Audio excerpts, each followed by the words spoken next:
Dance, acting, expressions, কে এগিয়ে, লামহানসু নাকি আরোহী মিম? হয়ে যাবে আজই সমাধান।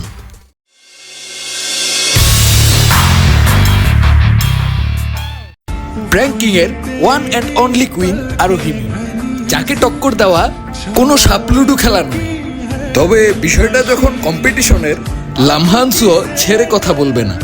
তো চলুন দেখা যাক এই ব্যাটেলের উইনার কে হয়। কম্পিটিশনকে আমরা 3টি ক্যাটাগরিতে ভাগ করেছি।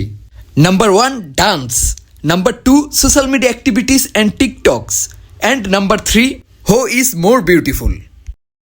দুজনের মধ্যে কেউই প্রফেশনাল ডান্সার নয়, তারা দুজনই ট্রেন্ডিং মিউজিকের সাথে ডান্সিং ভিডিও করে থাকে, যা আমরা সবাই পছন্দ করি।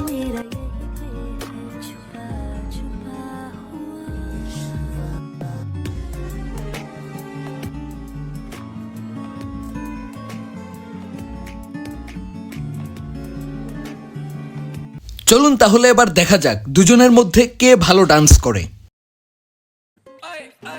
আরোহী মিম, তাকে এত একটা ডান্স করতে দেখা যায় না, তবে যখনই তিনি ডান্স করেন সোশ্যাল মিডিয়াতে সেই ডান্স ভাইরাল।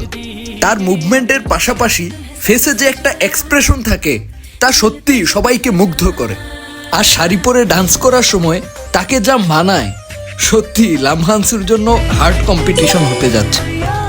তবে লামহানসুর ডান্সও কোনো অংশে কম নয়। মাঝে মাঝে যে ঝড় উঠানো ডান্স করেন, সত্যি দেখতে অসাধারণ লাগে। ডান্সের সময় অ্যাগ্রেসিভনেস তার চোখে মুখে ফুটে ওঠে। পাশাপাশি স্মুথ ডান্সিংয়েও তার কোনো কমতি নেই। কম্পিটিশনটা আরোহী মিম ছাড়া অন্য কারোর সাথে হলে জিতেও যেতে পারত। তবে কম্পিটিশনটা প্র্যাঙ্কিং কুইনের সাথে হয়, এ যাত্রা একটু পিছিয়ে তাকে রাখতেই হবে।